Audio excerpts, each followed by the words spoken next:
지금 이 영상을 보고 계신 분이라면 아마 마음 한구석이 뜨끔하실 겁니다. 은퇴 후 배우자와 하루 종일 붙어 있으면서 오히려 사이가 더 나빠지신 적 있으신가요? 이제 와서 갈라서기도 그렇고 그렇다고 계속 이렇게 살기도 힘들다는 생각 해보신 적 있으신가요?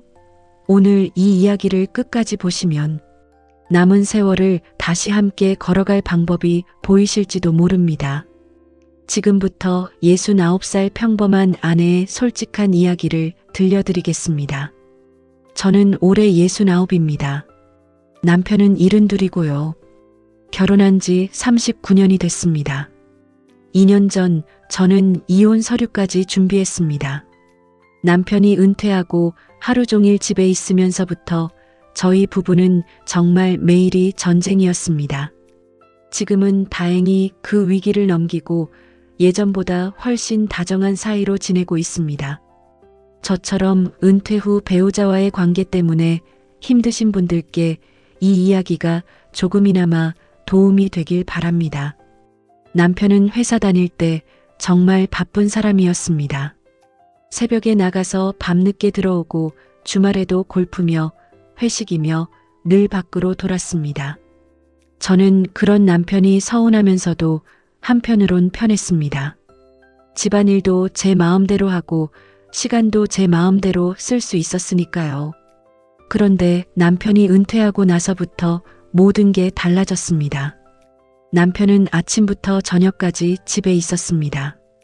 처음엔 저도 좋았습니다. 이제 같이 시간 보낼 수 있겠구나 싶었습니다. 그런데 며칠 지나지 않아 저는 정말 숨이 막히기 시작했습니다. 제가 부엌에서 뭘 하고 있으면 남편이 옆에 와서 그거 왜 그렇게 해?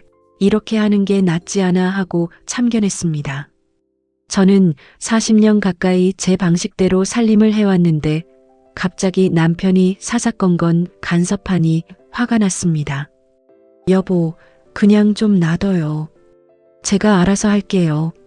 이렇게 말하면 남편은 서운한 표정을 지으며 방으로 들어가 버렸습니다. 그런 일이 하루에도 몇 번씩 반복됐습니다. 식사 시간도 문제였습니다. 예전엔 하루 한 끼만 챙기면 됐는데 이제는 삼시세끼를 다 차려야 했습니다. 여보, 오늘 점심은 뭐야? 남편의 그 질문이 저에게는 정말 큰 스트레스가 됐습니다. 젊었을 때는 남편 밥 차려주는 게 당연하다고 생각했는데 이제 제 몸도 예전 같지 않은데 하루 3번 밥상을 차리려니 정말 지쳤습니다. 어느 날은 냉장고에 있는 반찬으로 대충 차렸더니 남편이 이게 뭐야? 반찬이 왜 이래라고 했습니다. 저는 그 순간 숟가락을 내려놓고 그럼 당신이 직접 해먹어요라고 소리를 질렀습니다. 남편도 나름의 서러움이 있었던 것 같습니다. 30년 넘게 회사에서 부장님, 이사님 소리 들으며 살다가 갑자기 아무것도 아닌 사람이 된 것 같은 상실감이 컸던 모양입니다. 남편은 집안에서라도 뭔가 자기 존재감을 찾으려 했던 것 같은데 그게 저에게는 잔소리와 간섭으로만 느껴졌습니다. 남편은 제가 하는 모든 일에 참견했고 저는 그런 남편이 점점 지긋지긋해졌습니다. 저희는 매일같이 사소한 일로 다퉜습니다. 텔레비전 채널을 두고도 싸우고 외출할 때 뭘 입을지를 두고도 싸우고 심지어 청소기 미는 방향을 두고도 다퉜습니다. 예전엔 남편이 회사에 있는 낮 시간이 저만의 시간이었는데 이제는 24시간 남편과 함께 있으니 숨 쉴 틈이 없었습니다. 친구를 만나러 나가려 하면 남편이 어디 가는데 언제 오는데 하며 꼬치꼬치 물었습니다. 저는 마치 감시당하는 것 같은 기분이 들었습니다. 그러던 어느 날 정말 사소한 일로 큰 싸움이 났습니다. 제가 친구들과 여행을 가겠다고 하자 남편이 갑자기 화를 냈습니다. 나는 두고 혼자 놀러 가겠다는 거야? 저는 참았던 화가 폭발했습니다. 당신이야말로 회사 다닐 때 나 혼자 두고 얼마나 많이 놀러 다녔어요? 그때 나는 아무 말도 안 했잖아요. 이제 나도 내 시간 좀 가지겠다는데 뭐가 문제예요? 그날 저희는 정말 심하게 다퉜습니다. 40년 가까이 쌓였던 서운함이 한꺼번에 터져 나왔습니다. 그날 밤 저는 혼자 방에 앉아서 생각했습니다. 이렇게 계속 살아야 하나? 남은 인생을 이렇게 매일 싸우며 보내야 하나? 저는 정말 진지하게 이혼을 고민하기 시작했습니다. 인터넷으로 황혼이혼 절차를 찾아보고 친구들에게도 조심스럽게 이야기를 꺼냈습니다. 한 친구는 이렇게 말했습니다. 너만 그런 거 아니야. 우리 남편도 은퇴하고부터 정말 사람이 달라졌어. 근데 이 나이에 이혼하면 남는 게 뭐가 있어. 그냥 참고 사는 거지.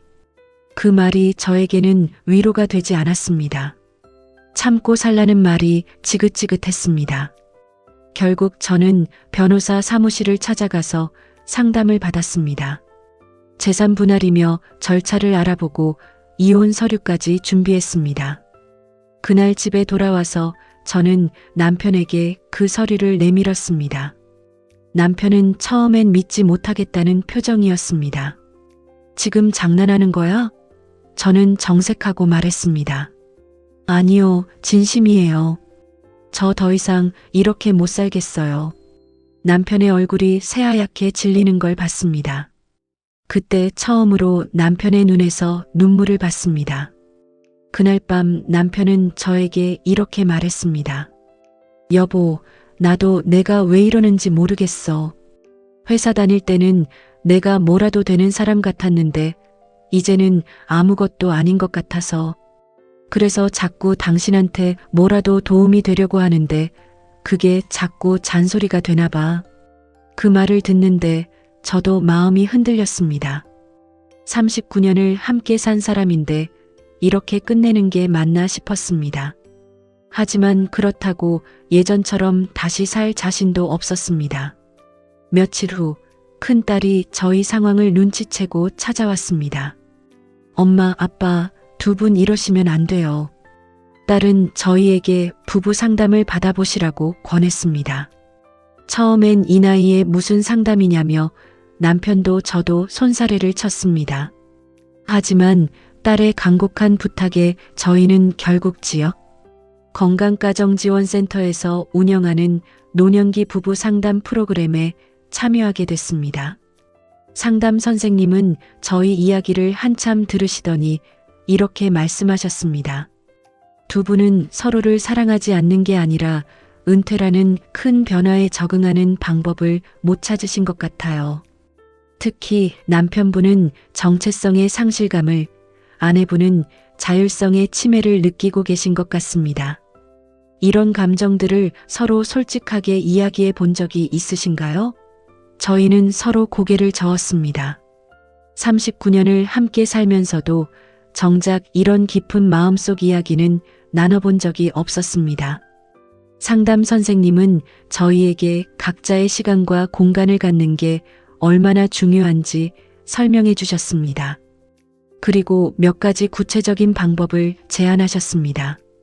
하루 중 각자만의 시간을 최소한 2시간씩 갖기, 집안일을 명확하게 나누기, 서로의 취미나 모임을 존중하고 간섭하지 않기 같은 것들이었습니다. 저희는 반신반의하면서도 그 조언을 따라보기로 했습니다. 먼저 저희는 각자의 방을 하나씩 갖기로 했습니다. 다행히 방이 여유가 있어서 남편은 서재를, 저는 작은 취미방을 갖게 됐습니다. 남편은 그 방에서 책을 읽거나 낮잠을 자거나 자기만의 시간을 보냈고, 저는 그 방에서 뜨개질을 하거나 텔레비전을 봤습니다. 서로의 공간을 존중해 주기로 하니 신기하게도 부딪히는 일이 줄었습니다. 식사 문제도 다시 조정했습니다. 남편이 요리를 배워보겠다고 나섰습니다. 처음엔 서투른 솜씨였지만 일주일에 2번은 남편이 아침을 차리기로 했습니다. 저는 그동안 늘 혼자 밥을 챙기다가 남편이 만들어준 계란찜을 받았을 때 정말 감동했습니다. 서툴렀지만 그 마음이 고마웠습니다. 남편도 요리하면서 뭔가 자기가 쓸모 있는 사람이라는 걸 느끼는 것 같았습니다. 남편은 상담을 받은 후 동네 시니어 컴퓨터 교실에 등록했습니다. 은퇴하고 나서 처음으로 자기만의 활동을 시작한 것이었습니다. 저도 예전부터 배우고 싶었던 수채화 교실에 다시 나가기 시작했습니다. 각자 밖에서 배우는 시간이 생기니 하루 종일 붙어 있던 답답함이 많이 해소됐습니다. 그리고 신기하게도 서로 떨어져 있다가 만나면 오히려 할 이야기가 많아졌습니다. 저 오늘 이런 거 배웠어요 하며 대화가 자연스럽게 이어졌습니다. 가장 큰 변화는 서로에게 간섭하지 않는 연습이었습니다. 처음엔 정말 힘들었습니다. 남편이 뭔가 다르게 하는 걸 보면 예전 습관대로 잔소리가 나오려 했습니다. 그럴 때마다 저는 속으로 참고 그냥 두기로 했습니다. 남편도 마찬가지였습니다. 제가 살림하는 방식이 자기 마음에 안 들어도 이제는 참견하지 않으려 노력했습니다. 처음엔 어색했지만 시간이 지나면서 그게 서로에 대한 존중이라는 걸 깨닫게 됐습니다. 몇 달이 지나자 저희 부부관계는 정말 몰라보게 달라졌습니다. 남편은 컴퓨터 교실에서 만난 친구들과 어울리며 표정이 밝아졌고 저도 수채화를 그리며 활력을 되찾았습니다. 그리고 서로의 공간과 시간을 존중하게 되면서 오히려 함께 있는 시간이 더 소중하게 느껴졌습니다. 얼마 전엔 결혼기념일에 남편이 서툴게나마 꽃다발을 사왔습니다. 39년 만에 처음 받아보는 결혼기념일 선물이었습니다. 저는 그날 정말 많이 울었습니다. 지난달엔 남편이 이런 말을 했습니다. 여보, 그때 이혼 서류 준비했을 때 정말 무서웠어. 근데 지금 생각해보면 그게 오히려 우리한테는 필요한 계기였던 것 같아. 저도 같은 생각입니다. 그때 그 위기를 겪지 않았다면 저희는 아마 서로에게 쌓인 원망을 아는 채 그냥 그렇게 살았을 겁니다. 이혼 직전까지 갔던 그 경험이 오히려 저희를 진짜 부부로 다시 태어나게 한 것 같습니다. 경로당에서 저와 비슷한 고민을 하는 분들을 만나면 저는 이렇게 조언합니다. 은퇴 후 배우자와 사이가 나빠지신다면 참고 억누르지 마시고 상담을 받아보시라고요. 부끄러운 일이 아닙니다. 그리고 무엇보다 각자의 공간과 시간을 갖는 게 얼마나 중요한지 꼭 말씀드리고 싶습니다. 하루 종일 붙어 있는다고 사이가 좋아지는 게 아니더군요.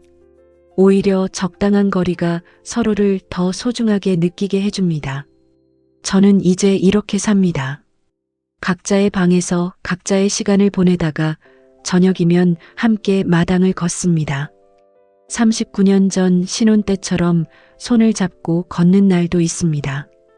그때는 상상도 못했던 이혼 서류까지 준비했었지만 지금은 그 시절보다 훨씬 서로를 존중하며 살고 있습니다. 여러분은 배우자와 요즘 어떻게 지내고 계신가요? 댓글로 여러분의 이야기도 들려주시면 좋겠습니다.